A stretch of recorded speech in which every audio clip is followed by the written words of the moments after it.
On Election Day, tattoo artist Bob Holmes of Seabrook, New Hampshire, did something he had never done before in his 48 years. He voted. Walked in there, it was very awkward. I didn't know where to go, what to do, who to talk to. I obviously looked lost because somebody came over and talked to me and told me what line to get into, and went into the behind the curtain and voted, and took a picture on my phone and posted it on Facebook that I voted for Donald Trump. How's it going? So far, so good. Holmes earned some notoriety during the campaign by offering free tattoos of Trump. Trump wins 2016. Trump wins 2016. So on election eve, he stayed up all night watching. This is us. This is our country. It's real. How do we explain how this is possible? I don't know that he really has a plan. I love the fact that the media and the anchors were freaking out and just couldn't take it. Holmes says he had switched on Fox News at 2:40 in the morning when we made the call.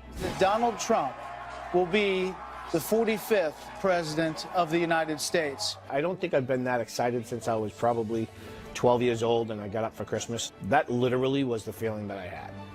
Bob Holmes was one of millions of Americans who contributed to a shockwave that is still rattling the country coast to coast. So when Donald Trump emerged from his headquarters to give his victory speech, it seemed like the world had changed. Now it's time for America to bind the wounds of division. We have to get together. After a notably divisive campaign, he spoke words of unification. For those who have chosen not to support me in the past, of which there were a few people, I'm reaching out to you for your guidance and your help so that we can work together and unify our great country. The next day, President-elect Trump met with President Obama at the White House. That meeting seemed to signal a more cordial tone as well. This was a meeting that was going to last for maybe 10 or 15 minutes. The meeting lasted for almost an hour and a half, and it could have, as far as I'm concerned, it could have gone on for a lot longer. I don't think he is ideological. I think ultimately he's pragmatic. That can serve him well, as long as he's got good people around him and he has a clear sense of direction. I very much look forward to dealing with the president in the future, including counsel. But half of the country was unhappy with the outcome of the election. Quite a few celebrities, some of whom had said they'd leave the country if Trump won, appeared shaken. It's easy to say, throw in the towel and that we're going to leave, or I'm going to move to Spain, because I want to move to Spain. I really, really want to move to Spain right now. Students across the U.S. staged mass walkouts, and thousands took to the streets to show they still opposed Trump, no matter the election results. These marches sometimes devolved into violence. Not my president! Even as some tried to prevent it, President-elect Trump was preparing to move into the White House by picking his team. There was some controversy when Governor Chris Christie was replaced by Vice President-elect Mike Pence to head the transition. Kellyanne Conway, Trump's campaign manager, now turned senior advisor to the transition, thinks the press has made too much of this. So many of the stories that have been artificially generated about transition and chaos remind me of the pre-election coverage, which was, I have a conclusion, now I'll search for the evidence. In a nod to the GOP establishment, one of Trump's first decisions was to name RNC chairman Reince Priebus as his chief of staff. But he stirred up controversy again when he named Steve Bannon, who helped manage his campaign, as his senior counselor and White House chief strategist. By placing a champion of white supremacists a step away from the Oval Office, what message does Trump send to the young girl who woke up Wednesday morning in Rhode Island, afraid to be a woman of color in America? This is the last refuge of the scoundrels, calling people racist. Democratic strategist Pat Caddell has known Steve Bannon for years. Steve Bannon is neither racist. He believes that the United States must put its interests first rather than being globalist first. And that is not a xenophobic attitude. His sin is that he's anti-establishment. President Bush's senior advisor, Karl Rove, says he has a more fundamental concern about the arrangement between Priebus, the GOP insider, and Bannon, the controversial outsider. Now we have two co-equal people running the West Wing, which means that they better be very close, have a very collaborative style. When you're in the White House, you're drinking from a fire hose 24 hours a day. And you need to have processes in place that help the president get all the information he needs for a considered decision. And that requires a well-operating West Wing, not one that's at war with itself. Since then, President-elect Trump has kept busy meeting with prospects, and he's chosen several names for prominent slots. Senator Jeff Sessions of Alabama for Attorney General. There is controversy. 30 years ago, he was denied a federal judgeship because of alleged racist statements. Sessions denied the allegations. Meanwhile, in another sign of reaching out to his rivals, Trump met with former governor and former GOP nominee Mitt Romney, though the two have exchanged harsh words this election cycle. Donald Trump is a phony, a fraud. Mitt is a failed candidate. He failed. He failed horribly. The process of picking his team is continuing, but no matter who is chosen, Trump's supporters can't wait for their man to take over. Drain the swamp! Drain the swamp! There was high hope that as an outsider, he'd keep his promises to build a wall, to fight corruption, and to repeal Obamacare. I expect him to follow through on, I'd like at least 85% of what he said. I don't know, the other 15% I think is always somewhat negotiable in anything. I kept saying, this election year is not about ideology, it's about insurgency. Ours was not a campaign, but rather an incredible and great movement made up of millions of hardworking men and women who love their country and want a better, brighter future for themselves and for their family. While Donald Trump is busy preparing for the biggest job in the world, it's hard to believe that a year and a half ago, he was a blip on the political radar. Some people called him a joke who would amuse us until the serious contenders took over. How that joke turned around, next.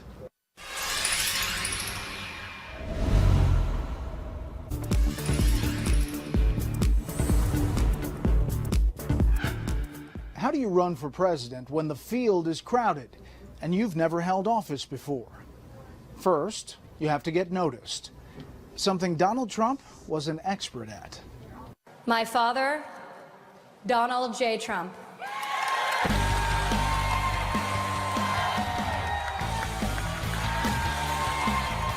It was a setting that may have seemed more appropriate for a Vegas act than a president to be, but on June 16th, 2015, in Trump Tower, Donald Trump had something very important to say to America. Ladies and gentlemen, I am officially running for President of the United States, and we are going to make our country great again. The 69-year-old billionaire real estate mogul had never held office, but now he was going for all the marbles. Beyond the announcement, one section of his speech got almost all the attention. When Mexico sends its people, they're not sending their best. They're bringing drugs, they're bringing crime, they're rapists, and some, I assume, are good people. This was not how candidates normally spoke. Pundits announced his campaign dead on arrival. How should Republicans handle Donald Trump? Ignore him. He's not going to win the Republican nomination. I really don't think that it's what the Republican Party needs. But Trump kept it up, banging the immigration drum. I will build a great, great wall on our southern border, and I will have Mexico pay for that wall. Mark my words. The line became fodder for countless punchlines. Now, how are you going to deal with immigration? Build a giant wall. Okay, what about the economy? Build a giant wall. Yet his tough talk struck a chord. Nobody builds walls better than me, believe me. By mid-July, Trump shot to the top of a crowded Republican field. His freewheeling style got the lion's share of media attention. For instance, no one makes fun of a war hero except Donald Trump, here talking about John McCain. He's not a war hero. He's a war hero. He's a war hero. 5.5 years. He's a war hero because he was captured. I like people that weren't captured, okay? I hate to tell you. Once again, the pundits counted him out. He needs to apologize, and it remains to be seen if he's got sense enough to do that. He's not going to be a viable candidate. You can't say the kinds of things you can over a period of time without crashing and burning. Instead, his polling improved. Everyone else, bing. What would make other candidates radioactive only seemed to make him stronger. There was the comment he made in Rolling Stone magazine about Carly Fiorina. He said, quote, "Look at that face. Would anyone vote for that?" But Trump's position atop the polls remained firm. Though there were a few twists and turns ahead, by late May, Trump had secured his party's nomination. Thank you very much, everybody. Thank you. I am your voice. And after the Republican National Convention in late July, he had pulled even with Hillary Clinton in the polls. But if anyone thought he'd moderate his tone for the general election, they were mistaken. Hillary Rotten Clinton. Crooked Hillary Clinton. Indeed, the brash billionaire was ready for more trash talk, and not just about his opponent. Here, you can have it. Anybody want? In his first debate with Secretary Clinton, he seemed to go out of his way to attack Rosie O'Donnell. Rosie O'Donnell, I said very tough things to her, and I think everybody would agree that she deserves it, and nobody feels sorry for her. And after Secretary Clinton mentioned her name, he called this woman Miss Piggy. He would soon take on former Miss Universe, Alicia Machado.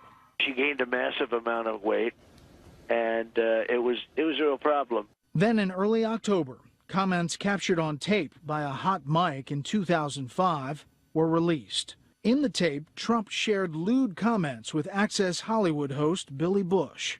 When you're a star, they let you do it. You can do anything. Whatever you want. Grab him by the you can do anything.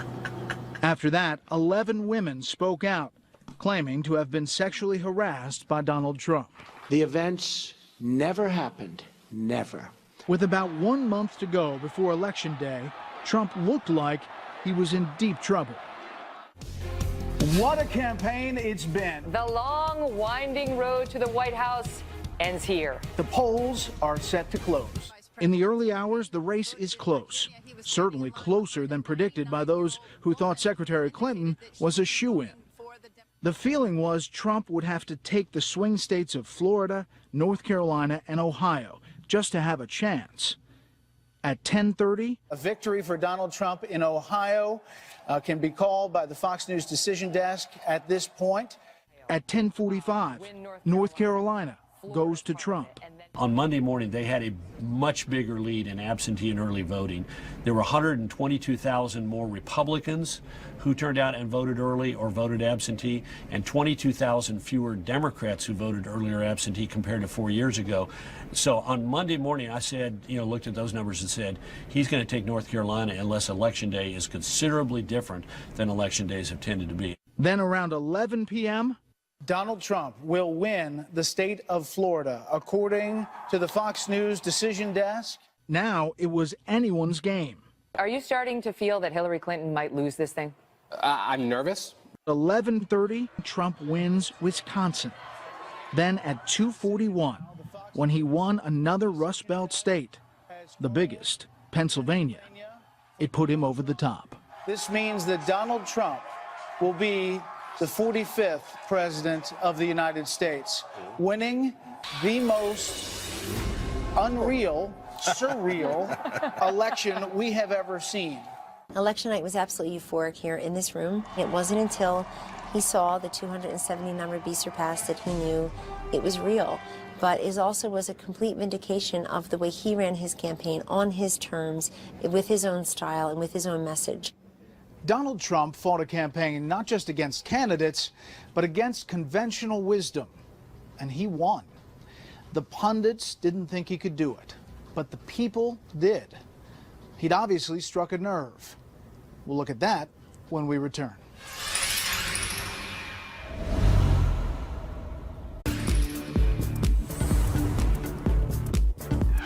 Donald Trump's success, it's safe to say, came as a surprise to the political and media class. This is partly because he seized upon issues that mattered deeply to a lot of Americans who'd felt long ignored. One such issue, trade. From the start of his campaign, Donald Trump's economic populism made him a favorite among white working-class voters. The best way to stay competitive and protect the business for long term is to move production from our facility in Indianapolis to Monterrey, Mexico. This video shows the moment when 1,400 workers at Carrier Air Conditioning were told their jobs will be shipped from Indianapolis to Mexico in 2017. We're moving. We're shutting down. We're moving to Monterrey, Mexico. Starting, and it's like, wow, really? Mark Weddle, a Carrier employee for nearly a quarter century, was there when management made that announcement. I want to be clear, this is strictly a business decision. Some people were hollering, some people were, raising some cane. You heard one guy said, F you. Yeah. Dave Hartsock was a Carrier employee of 13 years. And that one guy really said it all for everybody. I looked up and I heard somebody crying. I looked up and my friend Cheryl, she's crying, and it's like, it just devastated her. I was just, basically numb. I just didn't know what the hell to think. Just days later, at a Republican debate, Donald Trump was the only candidate to speak about the mass layoff. All of these 1,400 people that are being laid off, they're laid off. They were crying. It was a very sad situation. He explained what he would do to Carrier if he was elected president. I am going to get consensus from Congress, and we're going to tax you when those air conditioners come. So stay where you are or build in the United States. That sort of talk directly contradicted decades of Republican thinking on free trade. I did catch that on the news, that he brought up Carrier. I thought, hell yeah, about time somebody say something. Though Mark Weddle is a Democrat and a union member, this time he decided to support Trump. I believe the entire political system is going to be different from now on. It needs to be changed. Nothing gets done. Nothing happens that benefits the American people. It's benefiting somebody else. If we let everybody go to Mexico, we're not going to have any jobs for our grandchildren. I think everybody's just mad, and they got fed up with the government letting things like this happen. I appreciate any candidate that's going to do more to keep jobs in America. I hope it can save my job and everybody else's job that's in the same situation. This is not the first factory that's closed down. Another example is Niagara Ceramics in Buffalo, New York, which closed in 2013. It was just impossible for us to compete with the foreign market. Joe Bronco was a vice president. Very difficult for us to manufacture a product in the USA at dollars per piece more than you could buy it for landed at a port on either coast. Today, the old warehouse feels almost haunted, not by ghosts, but by memories of when the factory employed more than 400 skilled workers. We held on as long as we could, and we just couldn't do it. Bronco was down, but not out. He's opened a new ceramics facility in Rochester, New York, called North Star Ceramics. Much smaller, but growing. Donald Trump made it very clear that we've made some bad trade deals, and they're affecting businesses like me today, and we are definitely not working on a level playing field. Joe felt so strongly about it, he and his family worked to get Trump elected. The fact that Donald Trump is a businessman is playing a huge factor in my support of him. I mean, he understands what it's like to be where I am, in a much larger scale. Before he entered politics, New York Congressman Chris Collins was personally involved in securing funding that kept Niagara Ceramics afloat for several years. And then he became the first congressman to support Trump. Today, he is Trump's congressional liaison during the transition. Were you ever nervous jumping on the Trump train so early? I was never nervous. It was an easy decision for me to make coming from Western New York, which has been devastated by bad trade deals. When it is President Trump, how do you think he will help jobs come back to upstate New York? We're going to have to negotiate trade deals, and there may well be some tariff type of barriers to level the playing field. It's got to be fair trade. When I'm president, if a company wants to fire their workers and leave for Mexico or other countries, then we will charge them a 35% tax when they want to ship their products back into the United States.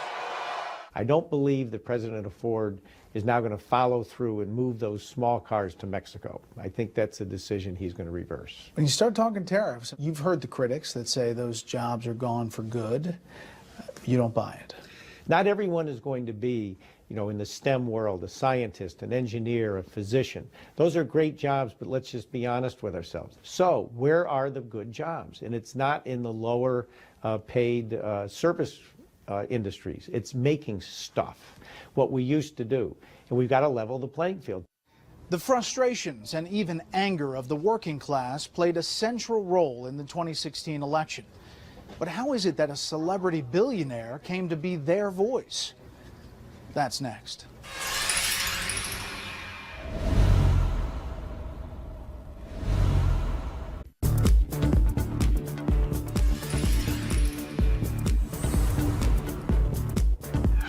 Most presidential biographies describe years of rising through the ranks before achieving the top job. That will not be the case with Donald Trump. Nevertheless, to those who think his candidacy came out of nowhere, there's actually a lot of history leading up to it. In fact, a lifetime's worth. Donald John Trump, son of Fred and Mary Trump, was born June 14, 1946, in Queens, New York. Fred was a real estate developer, specializing in middle-income apartments. Young Donald grew up around building sites and construction workers. But he had a rebellious streak, and Fred was a no-nonsense father. He sent his son to a military school, the New York Military Academy. My father raves about military school. He often says it's the best thing that ever happened to him. It gave him a lot of discipline. I think that's Donald there. See, he's the biggest guy. Ted Levine went to military school with Trump. They became friends, perhaps the first time Trump connected with one of the little people. He did protect me a lot from bullies. When he said, don't go near Levine, they didn't go near Levine. Even back then, the young Trump was a mighty competitor. He's a great athlete. Anything he wanted to do, he could be the first. He far exceeded what the rest of the group was like as far as his talent. Trump followed his father into real estate. In 1971, he was given full control of the family company, which he renamed the Trump Organization. But Trump wasn't your average real estate developer. He had a taste for the spotlight and was regularly seen on the town with a beautiful woman on his arm. In 1977, he married Ivana Zelnikova, a fashion model from Czechoslovakia. Together, they became an inescapable part of the Manhattan scene. In 1983, Trump opened up his flagship building on Fifth Avenue, Trump Tower. In 1987, he published his bestseller, The Art of the Deal. Trump had become a national figure. You never knew where he'd show up next. Way back then, Mike Dunbar, a GOP activist from New Hampshire, saw political promise in the billionaire. Dunbar liked the idea of a businessman who could get things done.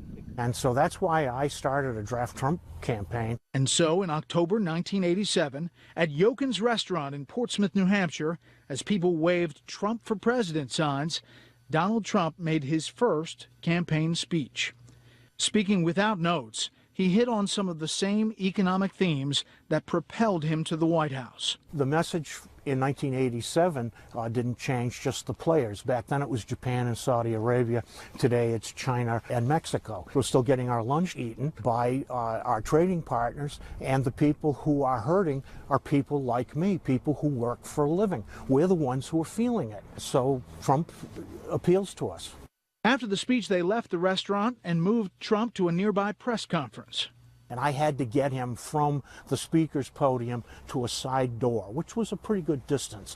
And as we moved along, he kept stopping, shaking hands with the waitstaff, with the cops, and with the firemen who were there. He ignored all the other people wearing the suits and everything else, but it was the common man that attracted Donald Trump and that he reached out to. And I think that's what's happening today. He's still reaching out to us, not to the guys in the suits. He didn't run back then, but the seed had been planted. In the 90s, his business ventures had some ups and downs, and so did his love life. We have a great relationship. We've always had a great relationship, and it's fine. He divorced Ivana in 1991. He then married actress Marla Maples in 1993. Well, I think it was just a relationship that was happening, and it just feels real great. And divorced her in 1999. In 2004, his profile rose as never before when he became the star of NBC's hit show, The Apprentice. You're fired. You're fired. You're fired. You know what, Summer? You're fired. And he married his present-day wife, Slovenian model Melania Naus, in 2005. But Trump never stopped thinking about politics, and as he entered his 60s, if he was serious about a run, he could no longer play the waiting game. He asked Kellyanne Conway, president and CEO of the polling company, to do some research to see where he would stand in the 2012 race. What was missing from the field for many Republican voters in 2011 was somebody who was not a typical politician, somebody who would be an outsider to the system in Washington, but also somebody who was not completely unfamiliar to them. Years later, of course, Conway herself would play a major role in Trump's campaign. But in 2011, Trump wasn't yet ready to throw his hat in the ring. Instead, he endorsed Republican candidate Mitt Romney, another businessman who sold himself as someone who could get things done. But when Romney lost, it was now or never for Trump. He started to put together a staff. He also started connecting with conservative media outlets and organizations and gave speeches at places like CPAC. I'm not doing this for fun. I'm doing it because we have to take our country back. One person he met with in early 2015, Newt Gingrich. He asked very probing, intelligent questions about, what does it take physically and how do you schedule it and how do you balance yourself? What would it cost from January of 2015 through South Carolina? I said probably between 70 and 80 million, and he thought from it and he said a yacht. So this would be more interesting than a yacht. So I sort of thought at that point he's going. By the time Trump announced his run, he was ready. And if the rest of the candidates were not ready for him, the public was. Donald Trump has described his campaign as a movement, and that movement has been collecting some unlikely voices. We'll talk to some of them when we return.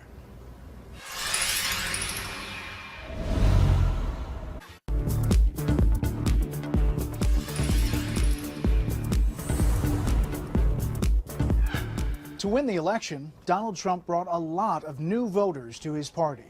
And as you're about to see, many of them were filled with surprises. Remember Bob Holmes, the New Hampshire tattoo artist? The one who just voted for the first time? Everybody's trying to be politically correct, but nobody says anything because you don't want to step on toes or you don't want to hurt somebody's feelings or you don't want to be called a racist or whatever. And I think that he's saying exactly what everybody wants to say. I'm the one that brought all the action, right? The Seabrook, New Hampshire tattoo artist was offering free Trump tattoos when we first met him earlier this year. Business was brisk. And varied between Make America Great Again and the actual Trump head. Yeah, we've done his face, and all the rest are either, We the People tattoos with Let's Make America Great Again.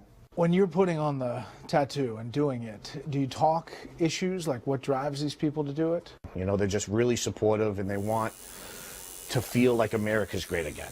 They want to feel like they're going to be secure, that they're not going to have to worry about things happening to their kids or them. So they love the fact that Donald Trump says what he says and owns it.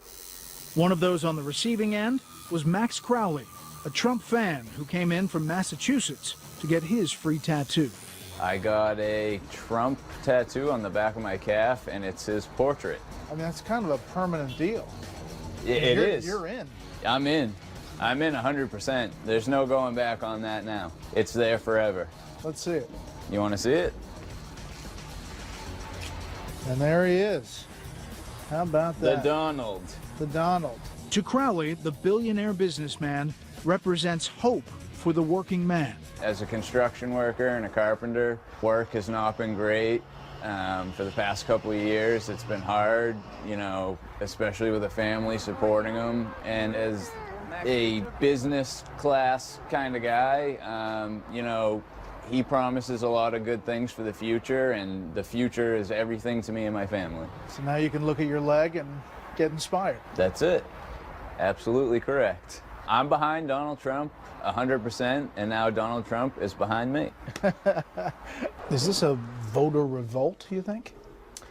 I think it's a revolt against the politicians that are running the country now and doing such a bang-up job. I think it's time, and everybody else thinks it's time, to change it. Holmes wasn't alone in finding a new political direction.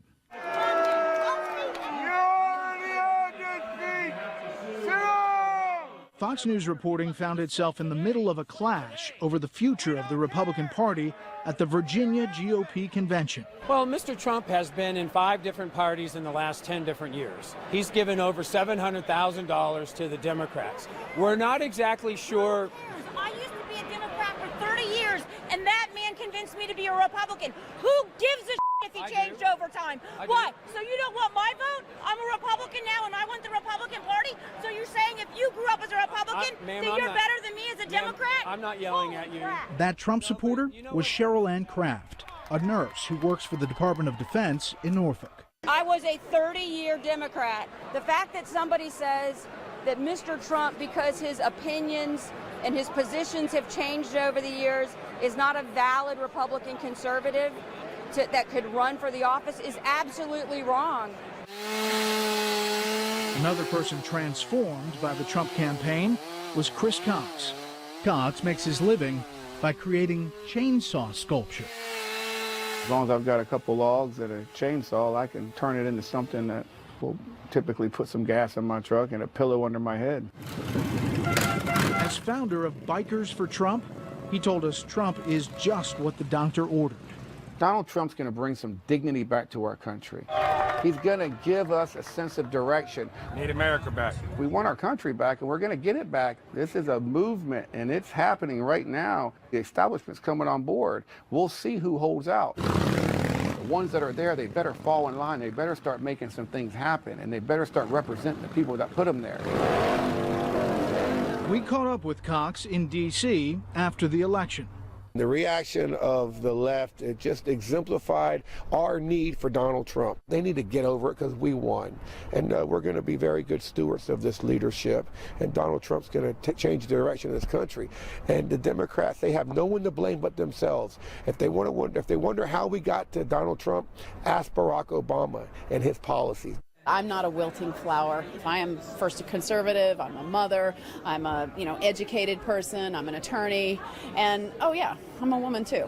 Former federal prosecutor Tamara Neo from Southern Virginia told us that for her at least, the reports of Trump mistreatment of women were outweighed by other concerns. He has the courage and the fortitude, obviously, to withstand all the blowback from saying what he's saying about Muslim immigration and the difficulties that lie there, building a wall and illegal immigration, and just one issue after the next after the next. He's willing to say what, frankly, I think most of us were thinking, and he can take the blowback from it.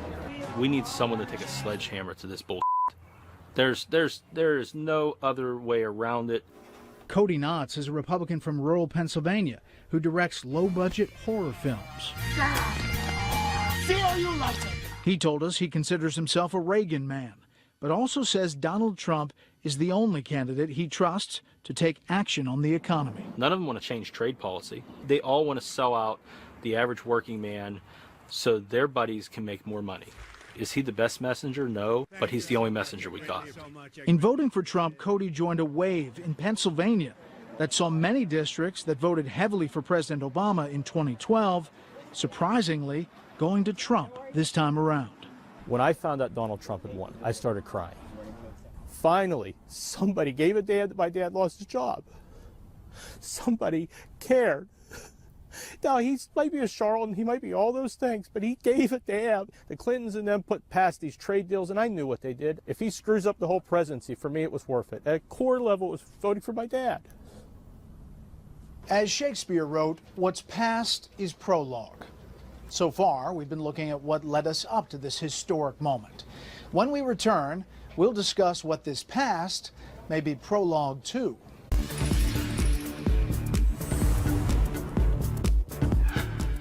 In the 1972 film The Candidate, where Robert Redford's character runs an underdog Senate campaign, the last line he says after winning the election is, "What do we do now?"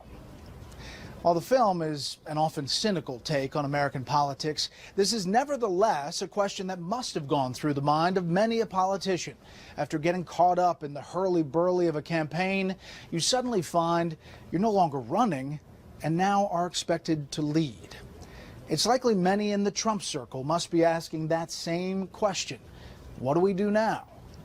And certainly, even more Americans are asking, what will he do next? And yes, we will build a great wall. Of all the promises candidate Donald Trump made, the one that got the most attention was the wall. Will he be able to build it? Kellyanne Conway has little doubt. He will build the wall. Mexico will pay for it. Immigration has always been what's fair to the illegal immigrant. And as Donald Trump, as candidate and as president, has promised to also say, hey, what's fair to the American worker? He is going to make good on all of these promises. Karl Rove believes the people may allow a little give. As I travel, people would say, I'm for Trump, and we get talking about the issues. I'd say, do you really think you'll be able to build a wall and make Mexico pay for it? Every person I ran across said, oh, no.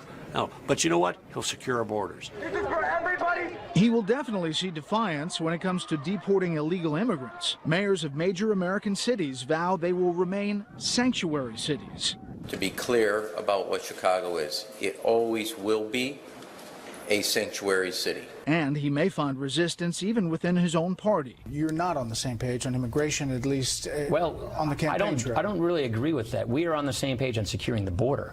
And that border security first is what what President-elect Trump is talking about, and that's something we all totally agree with. On the ground, en el suelo.